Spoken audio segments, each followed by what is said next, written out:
everyone. We're about to get started. How's everyone doing? Good? It's a beautiful Sunday. Thank you all so much for making the time and joining us for this conversation today.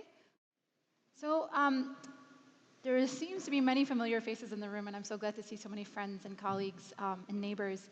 My name is Iman, and I'm the regional director for the local chapter of the ACLU of New York. I've been with the ACLU for about 2.5 years. Is anyone not familiar with what the ACLU does? Great. As you can imagine, we've been very busy on a number of issues. But this is an issue to me that I don't necessarily spend too much time talking about in my day-to-day job, but being a Palestinian and living the experiences of both a Palestinian here and in Palestine after a recent trip, I couldn't be more thankful to be a part of this conversation. And I am so absolutely humbled to be, besides Danielle Ponder and Noura Erakat, as a part of this amazing conversation.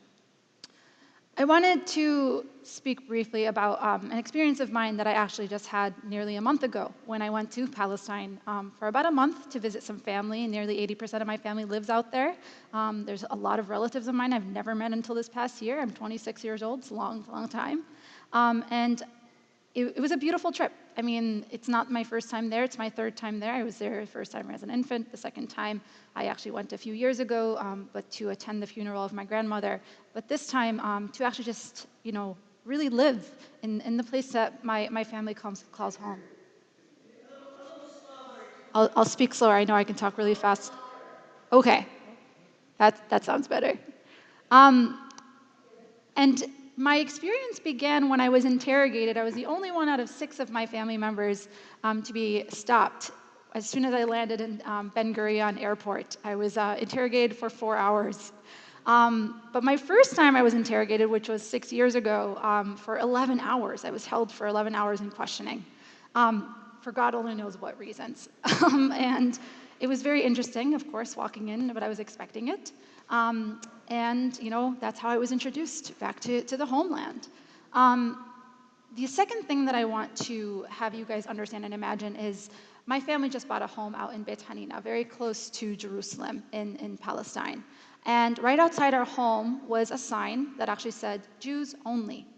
And it was speaking to the transit line that was running across the entire town into Jerusalem that was only permitted and allowed to be used by Jews.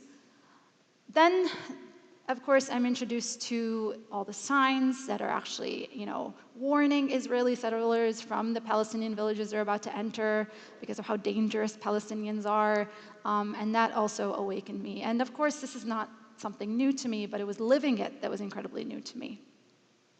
And it reminded me a lot of what I was seeing back at home, not necessarily with myself, but what I was seeing with my friends, my African-American brothers and sisters, what I was seeing what was happening in the Black Lives Matter movement, whether it's dating back to 2014 with Ferguson and Baltimore. I mean, it was insane to see such parallels in what I experienced in Palestine as a Palestinian, but what I was also seeing with my friends and neighbors in here, not just across the country, but even in the city of Rochester. Throughout my job, I spend a lot of time working on issues like police brutality and police reform. And of course, we know that the majority of community members that are impacted by the issues are Black and brown folks that live in our own city.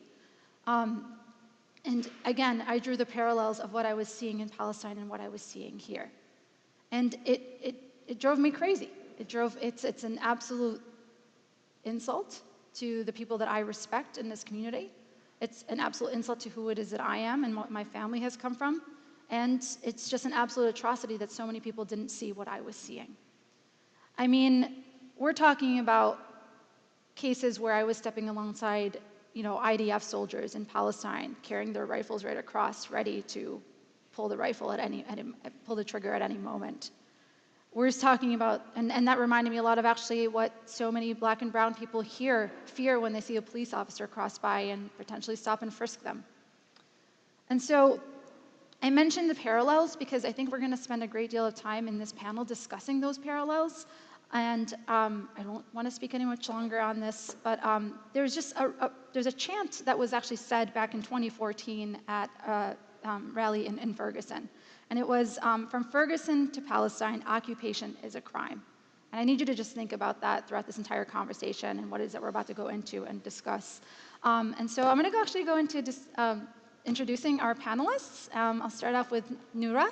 Noura Erakat is a Palestinian-American human rights attorney, activist, and an assistant professor at George Mason University in Fairfax, Virginia. She is a co-founding editor of Jadaliya Izin and an editorial board member of the Journal of Palestine Studies. She has served as legal counsel for a congressional subcommittee in the House of Representatives and as a legal advocacy officer for the Badil Resource Center for Refugee and Residency Rights. Noura's scholarly interests include humanitarian law, human rights law, refugee law, and national security law. Her book, Justice for Some, Law and the Question of Palestine, is due out in April 2019. And I just have a little blurb to read from it. Justice... Talk a little slower. Yes, I apologize. Justice in the question of Palestine is often framed as a question of law. Yet none of the Israel-Palestinian conflicts, most vexing challenges, have been resolved by judicial intervention. Focusing on key junctures from the Balfour Declaration in 1917 to present-day wars in Gaza, Noura shows how the strategic deployment of law has shaped current conditions. Over the past century, the law has done more to advance Israel's interests than the Palestinians. But Erakat argues that this outcome was never inevitable. And we're really proud to have Noura here today. Welcome to Rochester, Noura. Thank you. And I know everybody here probably knows Danielle, but we're really glad to have Danielle Ponder here, who's a Rochester native, who was an attorney in the Monroe County Public Defender's Office. She's now in private practice, focusing on human rights law, including refugees and immigration. She founded the music group Danielle Ponder and the Tomorrow People. Its repertoire includes a multimedia performance for the love of justice. She's on the board of Teen Empowerment, which helps low-income urban youth hone their understanding of social problems and use their skills to create change in their own lives and in their communities. Thank you so much, Danielle, for being a part today.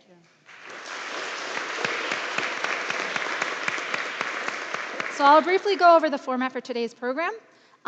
Both Noura and Danielle will have a brief presentation for nearly 15 minutes each to discuss the work that they've been doing, the history of the movements that we're both about to talk about here, and then draw the intersections between the two movements. We'll then have a list of questions to ask both panelists, and then at the very end, we'll have some opportunity for people in the audience to ask some questions if you're interested in asking those questions, and we hope they come forth. So I'm gonna actually hand it off to Danielle right now. Yeah, Danielle, it's all up to you.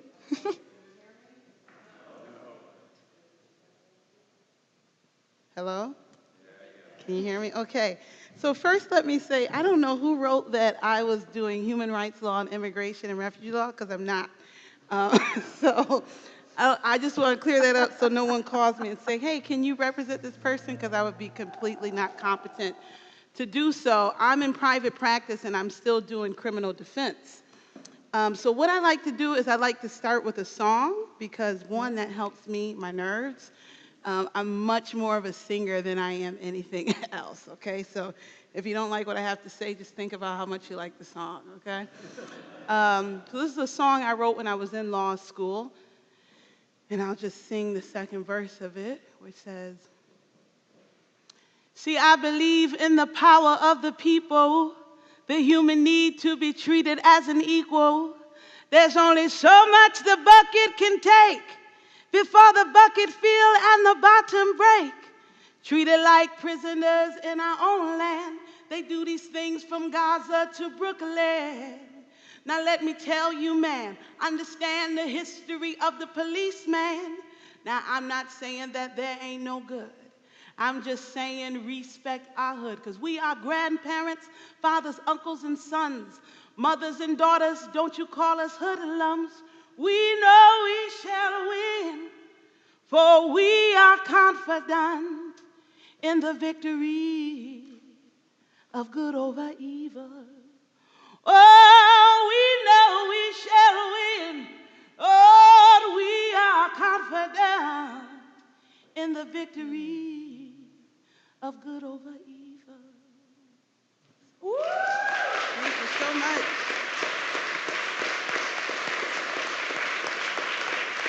Thank you. Thank you.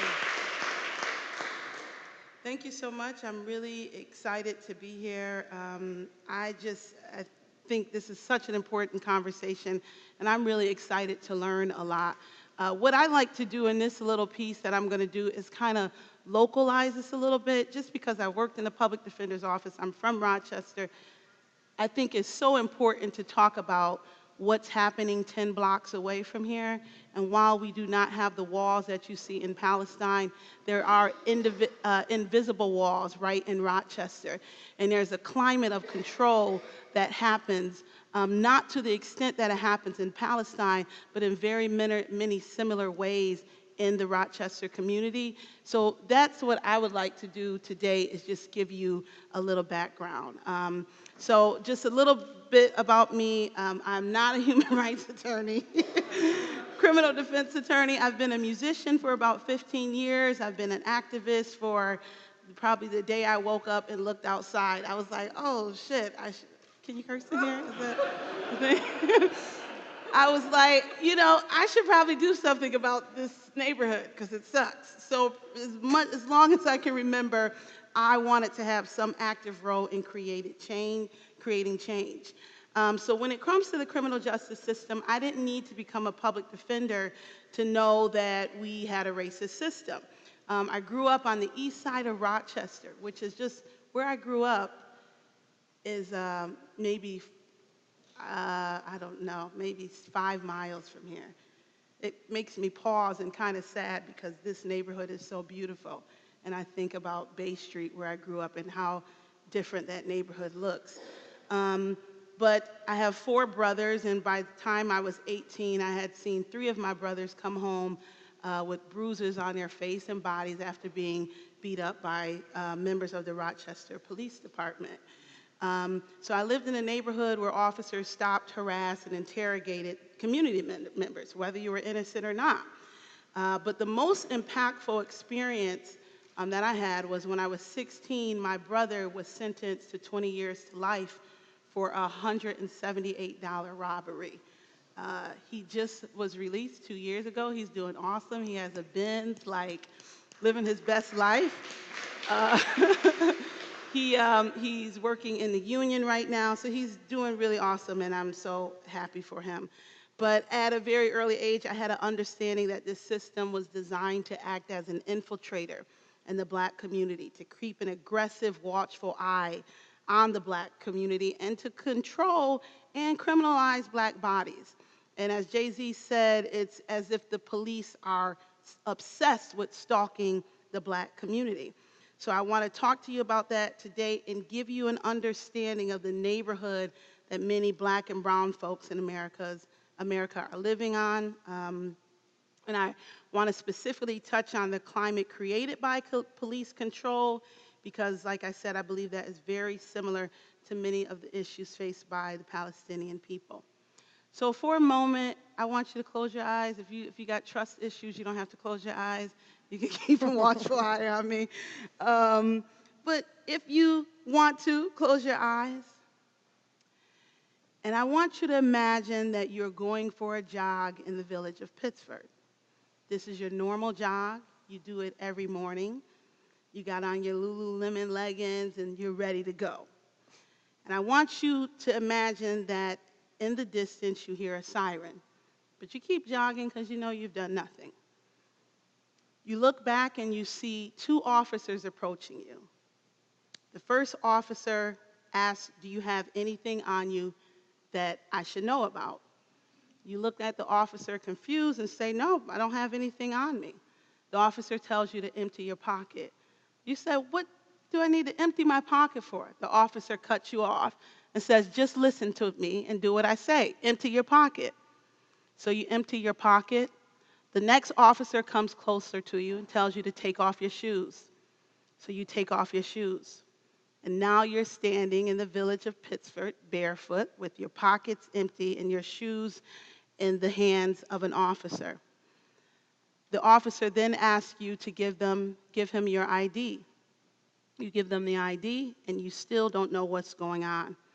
They go back to the car, they run your license, they hand you your ID, they hand you your shoes and tell you that you're free to go. So I want you to open your eyes. So if someone can tell me, this is going to be a participation part, through that experience, what are some things that you're feeling? Some of you I know, so I'll call you right out. Someone said fear, pissed off. Michael? Anger, fear, anger, pissed off. That scenario is something that would probably never happen in Pittsburgh, and it most likely would never happen to you. But it's something that happens every single day in certain neighborhoods in your community. Avenue D, Conkey Avenue, this is happening. Officers stopping young people. Some of these things I've seen with my own eyes, or I've represented people who've gone through it. So this feeling of anger, frustration, fear, those are feelings that are felt daily by thousands of African American men and women who are just trying to make it home from work, or trying to make it down the street, or heading to school. Because there's a pervasive belief in the police community that black folks are inherently criminal. And no matter how you slice it, this is a bias. And this is a lens in which they view our communities. So in black communities, police are engaged in what's called proactive policing, where they are actively seeking out criminal behavior. So it is not officer citizen, it is officer suspect. So they don't just show up when called, they engage with all members of the community as potential suspects. So I want you to imagine if proactive policing occurred on Brockport campus or on RIT campus. What kind of drugs do you think we would find there? What kind of crimes do you think would be charged? What results is black folks being arrested for minor offenses, okay? So I'm gonna tell you some of those things that I've seen as a public defender. Young people, and these are largely young African American and Latino folks being arrested for no bell on bike, no light on bike. Some of you probably didn't even know you needed a bell on your bike. Failing to use the sidewalk. I had a young kid who was arrested for using the sidewalk while other people were trying to pass, jaywalking. And then there are some folks who are arrested for things that are not criminal at all. The officer's favorites are disorderly conduct or obstructing governmental administration. And these are charges where the person said or did something that an officer didn't like. So I've had clients arrested for sticking up a middle finger at an officer. It is completely legal. I don't recommend you do it, but it is completely legal, and sometimes they deserve it. I don't know. Or for calling, I had a client who was arrested for calling a cop a Nazi. Also completely legal. Cursing at an officer, walking away from an officer. I had a client who was approached by an officer because he did not look the officer in the eye. And the officer thought that that was suspicious. And these arrests are largely of young people of color, right? But what we know, what the stats tell us, right, is that while youth of color are 5 times more likely to be incarcerated than their white counterparts, they don't commit crimes at higher rates, or they don't engage in criminal behavior at higher rates. White youth are more likely to carry weapons, more likely to use alcohol, and more likely to carry hard drugs. But once again, black youth are seen as inherently criminal, as Palestinian youth are seen as inherently terrorists. So there are endless stories that I can tell you of what I believe is the terrorizing of poor people in Rochester by the Rochester Police Department. But what I'm really interested in as an artist is the message that this sends to a people. We are sending a strong message about the worth of a people, about their humanness. We are sending a message that that black folks in this country are still second-class citizens, that they are not safe, respected, or free to roam in the very country that they helped build. These experiences of police harassment are so uniquely experienced by black and Latino folks that many white people can't even fathom a world where this is happening. Some will even go so far to tell you it is not happening. So what a dire situation we really are in.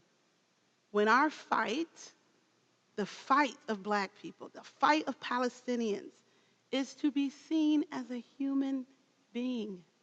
Something that should be so basic is the fight is the struggle to convince people that this skin, these bones, this blood pumping in my veins is real, that this body feels pain, this body feels hurt, this body matters. Where do you start? Because it's not about land in Palestine, and it's not about controlling crimes in America. It's about people who have been so demonized that their cries are ignored. Their pain is met with apathy. The message is so clear. You are not safe in your own body. So I think it is always important to have a strong understanding of this, to acknowledge America's comfort with Black devaluation and the mental defect of white supremacy that plagues the minds of so many. The lawyer in me can talk about and will talk about thoughts and solution and legal remedies, but the artist in me wants to root you in the pain. And I want to root you in the emotional narrative, because I don't think we can go too far until we do that. And the Black person in me who is living this thing don't want to just come up here and tell a majority white audience, well, this is the hope, this is what we can do. Because believe me, I'm brought to tears often, and I'm frustrated, and I'm hurting, and I'm in pain, and I have a pain you could never feel. So when I open my mouth, I know people want me to be the lawyer, but I want to share with you the pain so you can sit in that and you can be rooted in that. And thank you.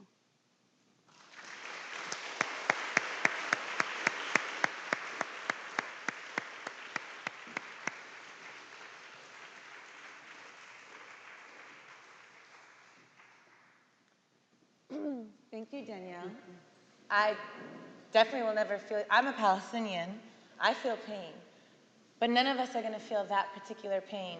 And so for you to bring it and to do it so generously with your vulnerability, which comes through as strength, is such a gift. So thank you for sharing that with us.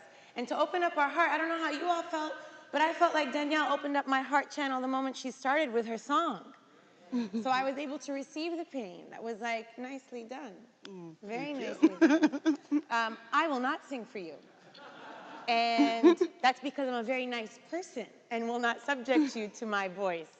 But I also just want to say just a couple things on, just to respond to Danielle real quick before I get into my piece and situate how it fits here, is one, you know, I actually think that someone doing criminal defense, and primarily of Black and brown folks in the United States, is a human rights attorney.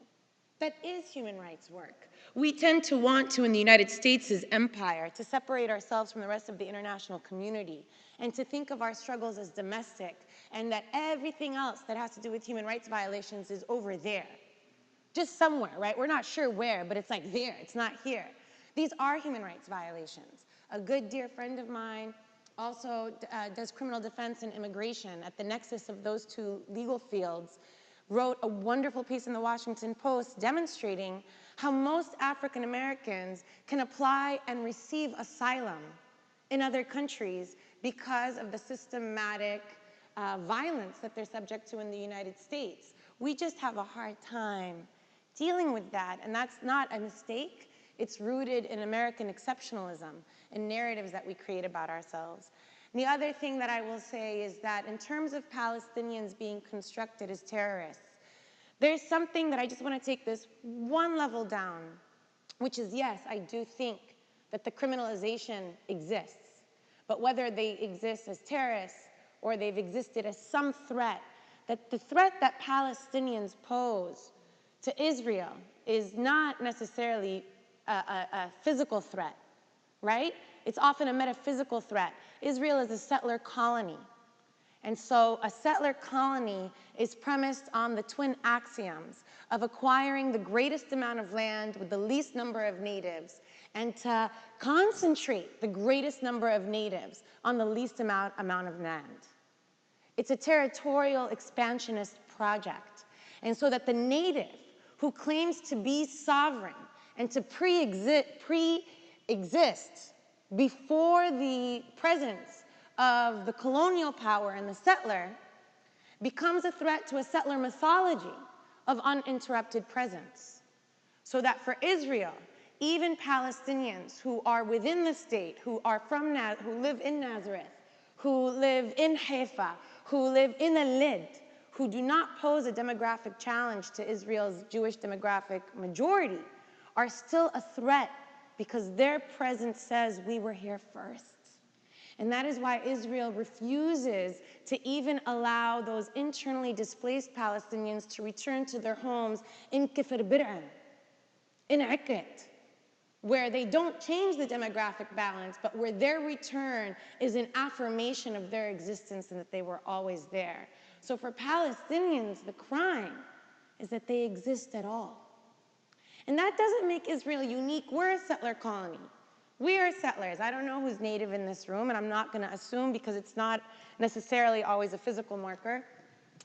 But I identify, even though my family is forcibly exiled, I identify as a settler because structurally, when we came to this country, I didn't fall under Navajo sovereignty in California or Piscataway sovereignty in Virginia. I came under US sovereignty and never learned the language of the indigenous nations that preceded our presence. And so we too participate in that settler mythology when we celebrate Columbus Day, as opposed to Indigenous Peoples Day, when we celebrate Thanksgiving, as if there was peace between us, when we have yet to acknowledge, and if you visit, I just sent my students on a field trip to the Museum of the American Indian in Washington, D.C. Not in one place in the museum does it ever say that we annihilated the native population in this country through disease and outright warfare. And instead, we frame it as, oh, it was an accident, we passed on diseases, it's unfortunate, or we say that it was warfare. All of our laws of irregular combat that we now understand in Afghanistan, Pakistan, and other places that are considered in our war on terror have their origins in our frontier warfare with natives in this country. And so it's really important to acknowledge when we think about we want settler decolonization and freedom for Palestinians, it's really important that we think about what does that mean here for Native Americans. Because it's not, we don't have to turn back the clock. We can start by honoring treaties. We can start by acknowledging that they still exist and we're still participating in settler colonization when we want to build a Dakota Access Pipeline through Sioux lands. We can acknowledge it by teaching native languages. This is not, settler decolonization is not a return to the past, it is building a future, here and in Palestine. And that's something that I actually learned from Black radical struggle in the United States, because for Black people in this country, there is no return to an optimal past. There is no optimal past for African Americans. There are only optimal futures to create. So in that spirit, I haven't even started the reading, so. That's what you did when you opened that heart channel, though. That's what you did. So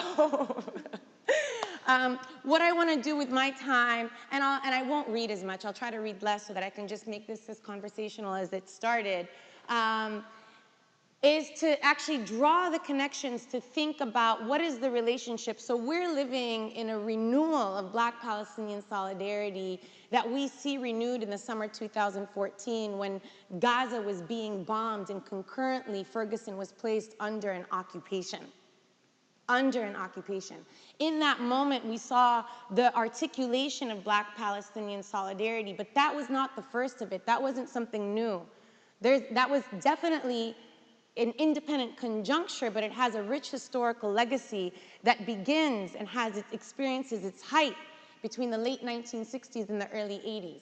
And so what I want to do is lay out briefly that history and move us into how the question of Palestine has been framed in our political and scholarly imagination.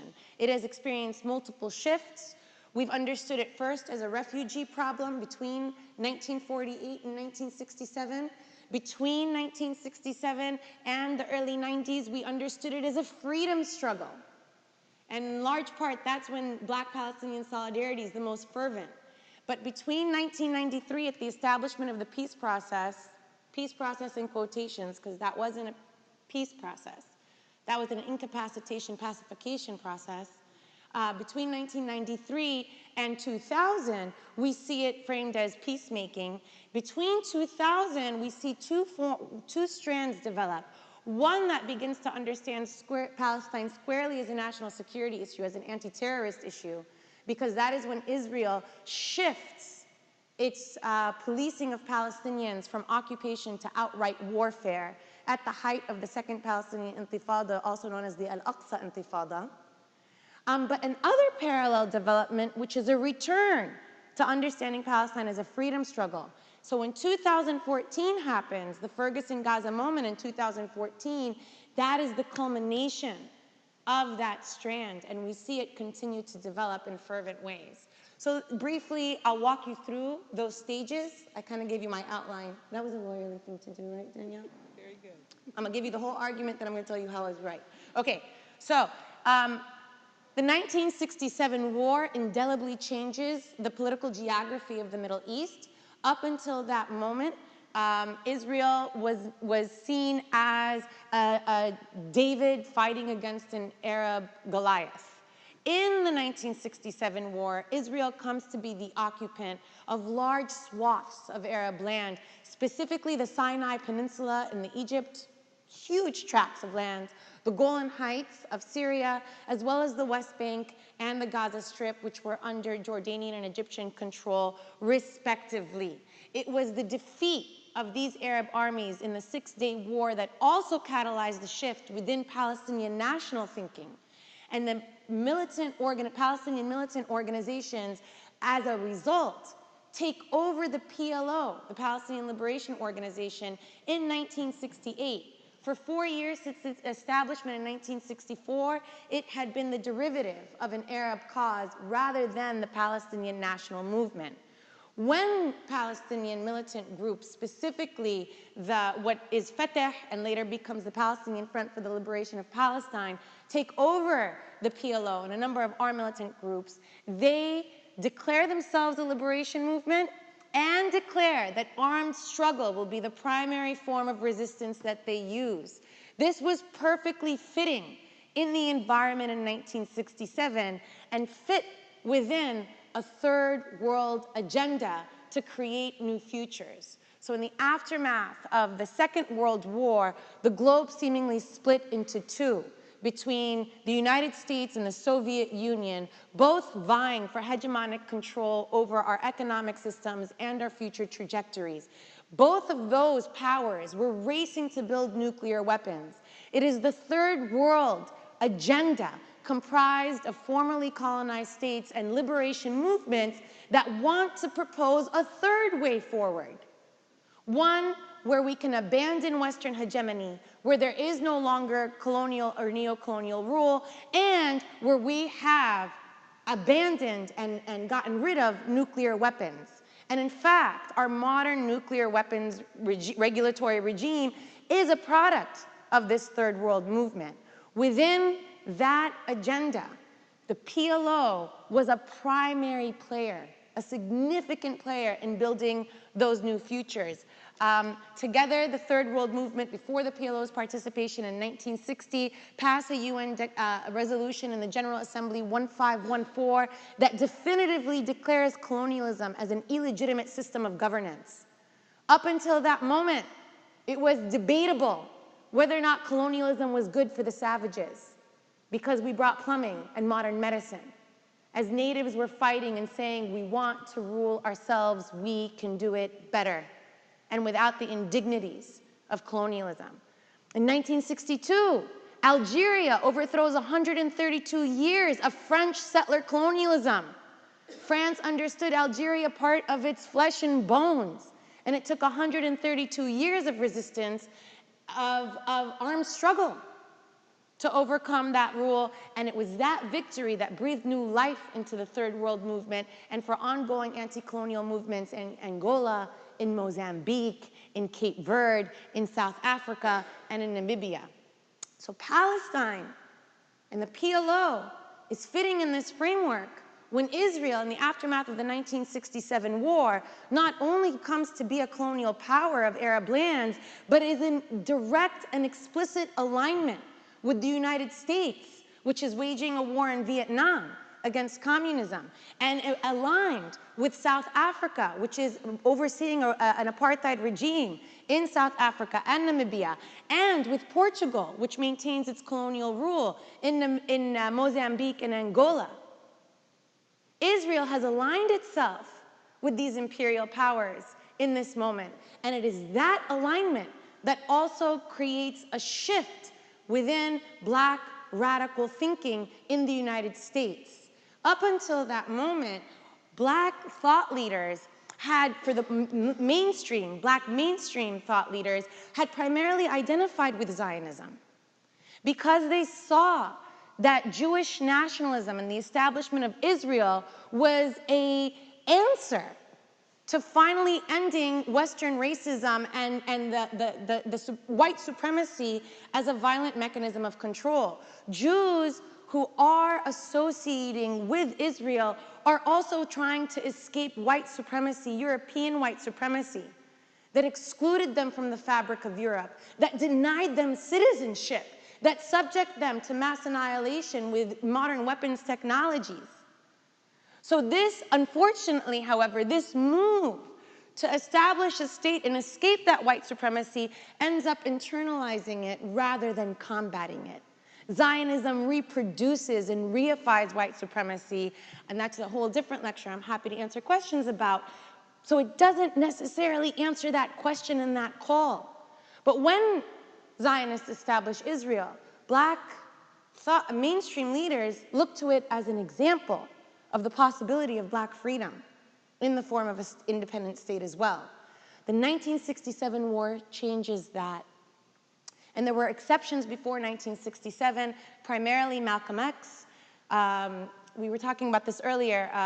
What other names were? Malcolm X, Harold Cruz, James Baldwin, who had all seen in Israel, actually, a human rights violation and understood what the cost of that exclusivist, chauvinist nationalism looked like.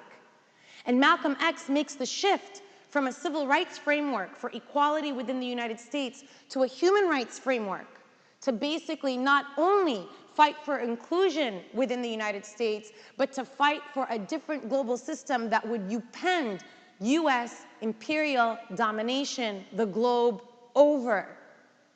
In that shift in 1967, immediately we see the Student Nonviolent Coordinating Committee and then the Black Panther Party also identify with a third world struggle against US-led imperialism that aligns them with the liberation movement for Palestine. So that synergy, that transnational solidarity comes out of a crucible of third world revolt.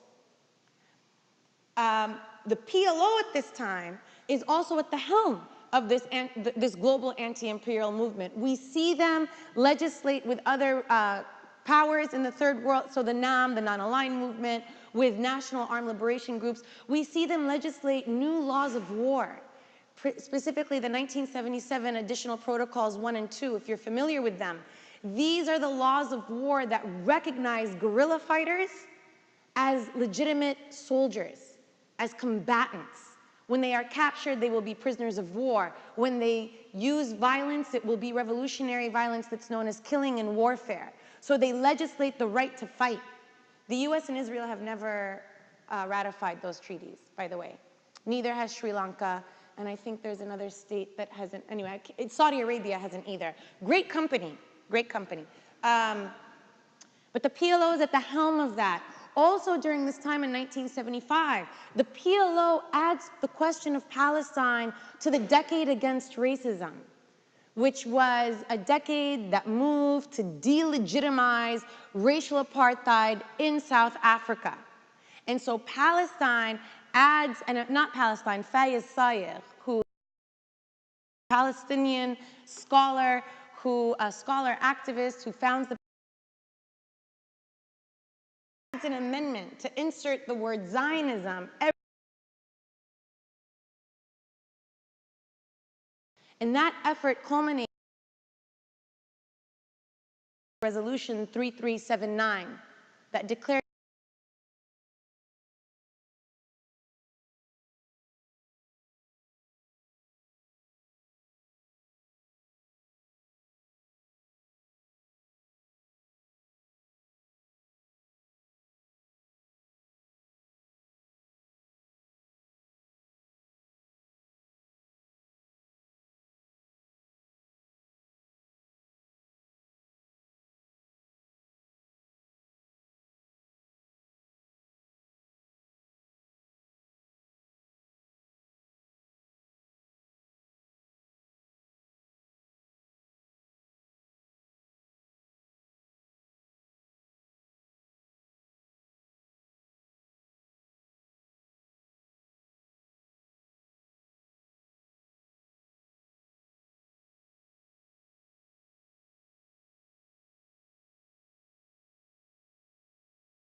headquarters and exiles it to Tunis, where it can no longer launch cross-border raids or no longer have that fervent base where it almost had a state within Lebanon. And I don't want to say that's actually subject to a lot of controversy to call it a parastatal organization, but at least it had a vibrant base of the 400,000 Palestinian refugees exiled in Lebanon that it no longer had once it was in Tunis.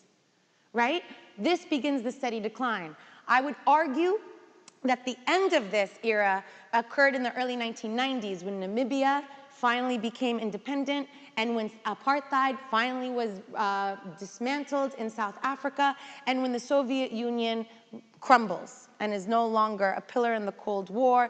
Now we have the rise of a unipolar world where the US is the dominant power. We also see the resolution of the last vestige of the Third World Agenda when the peace process is entered into. Again, I call it a pacification process. In 1990, begins in 1991, it culminates in 1993 with the signing of the Declaration of Principles on the White House lawn between the PLO and Israel. As a condition to entering Oslo, or the Declaration of Principles, the PLO renounced armed resistance as a form of legitimate resistance, even though it remains enshrined as an international right. 2, it rescinded the Zionism is racism resolution.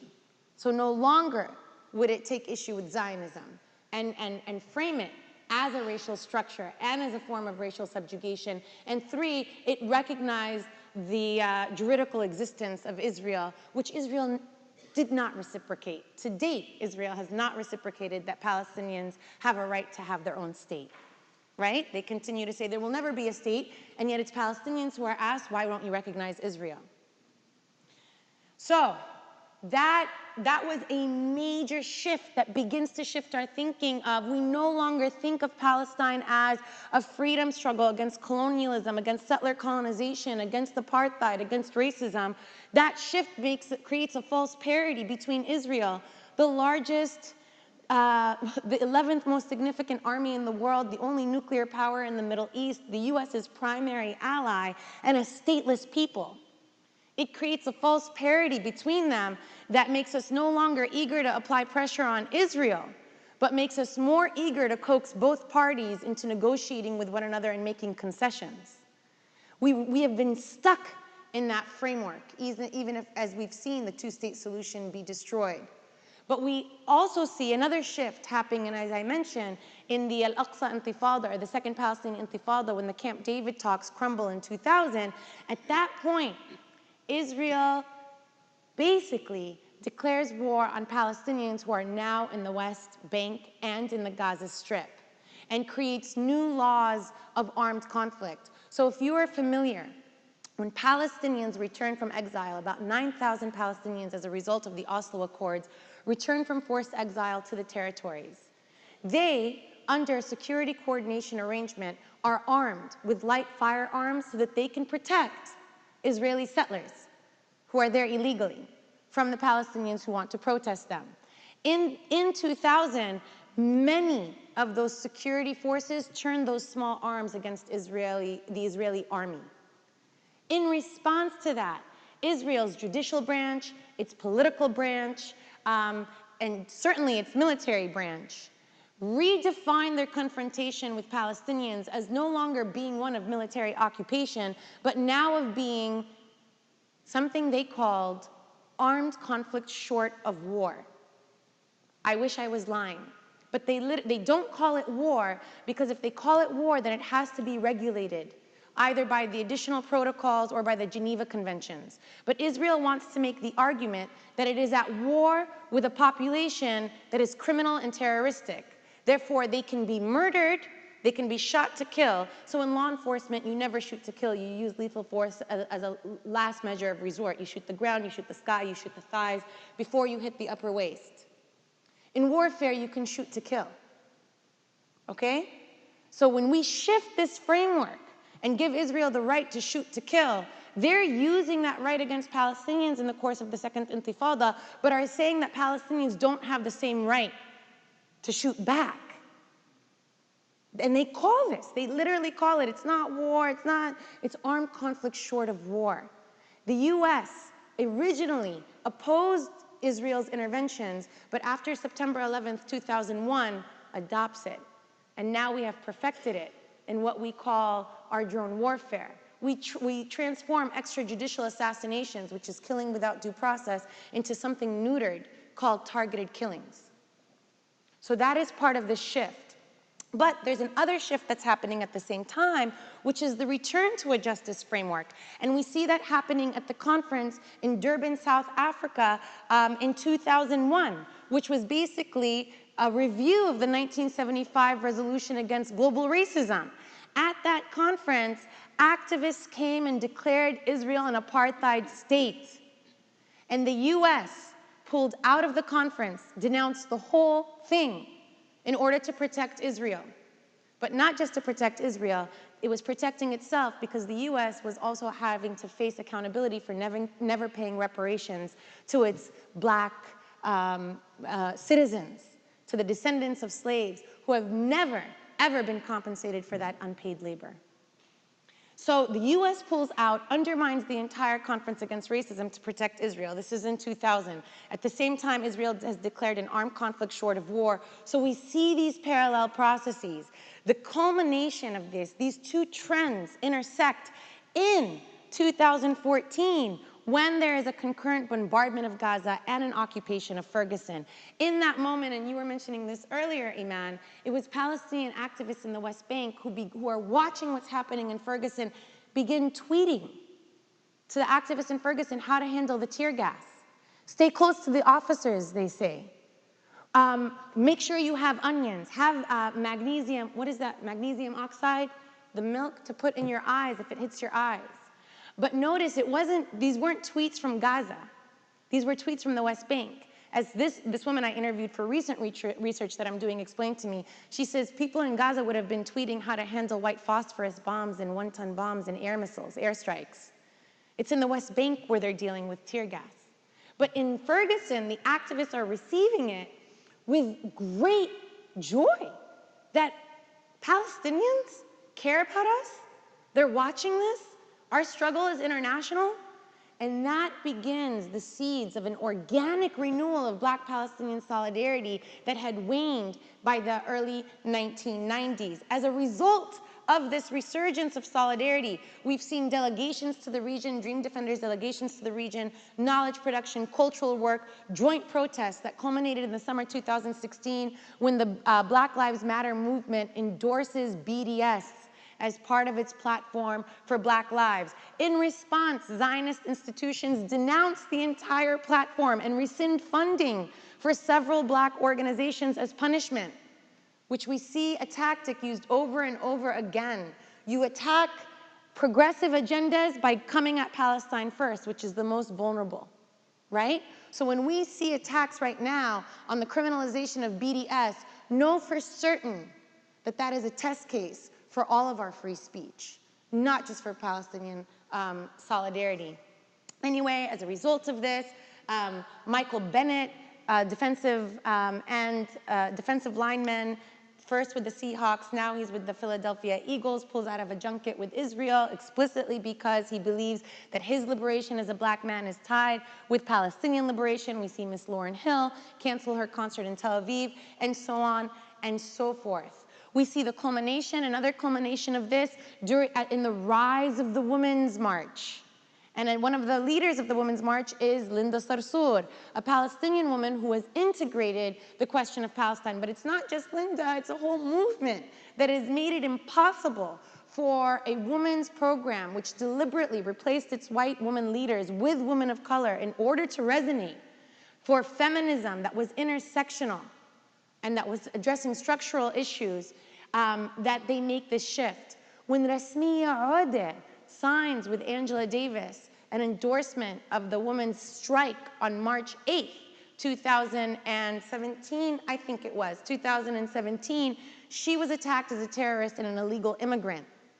And the New York Times ran an op-ed where the woman said, quote, "Increasingly I worry my support for Israel will bar me from the feminist movement. That an aiming to be inclusive has come to insist that feminism is connected to a wide variety of political causes. This insistence can alienate feminists like myself, who don't support all the causes others believe should be part of feminism. For example, the International Women's Strike, some who identify as feminists may not agree with the organizers of the International Women's Strike when they call for a $15 minimum wage. Nor do all feminists necessarily join the strike organizers to support the Dakota Access Pipeline protesters. I just want to point out, the New York Times would never, ever run an op-ed by a self-identified feminist attacking a $15 minimum wage or attacking the protests in the Dakota Access Pipeline. But they had no problem running an op-ed attacking Rasmiya and attacking the Palestinian struggle for liberation. Again, Palestine becomes the weakest link to dismantle an entire progressive agenda. But in this moment, these efforts failed. In response to this, we saw a robust rejection of this kind of single-issued feminism that sees feminism as just women's bodies and doesn't understand it as imbricated with race and class as well. And we see actually, an emboldening of the women's movement and its support for Palestine. And this is a continuing trend in the United States. And according to a 2016 Pew Research poll, the share of liberal Democrats who sympathize with Palestinians doubled since 2014. For the first time, more liberal Democrats are sympathetic to Palestinians than they are to Israel. And support for Israel is the least among millennials, demonstrating a telling generational gap. These are all positive trends, but with these positive trends also comes responsibility. There is a responsibility, for example, to start thinking, if indeed we understand Palestine as an anti-racist struggle, that's not just an anti-racist struggle against Jewish-Israeli domination of Palestinians, but that also means that there is a struggle to understand what about the treatment of Afro-Israelis and Afro-Palestinians. How do Palestinians use this platform to understand and respond to a refugee crisis of African asylum seekers in Israel who are going to be subject to forced deportation to almost certain death? How does this framework and this shift not just become sloganeering, but actually inform the way that we think about the future and about freedom and about what it means to end racism the world over? It means that we have a responsibility as Palestine solidarity activists, not just to be concerned about the US and what it does to support Israel, but what it does to continue settler colonization and what it does to continue black subjugation in this country. So the way that I would encourage all of you, not just to support BDS, but the way that I would encourage all of you to be in support, in fervent solidarity with Palestinians, is to commit to dismantling racism and to participating in settler decolonization in this country. Thank you so much.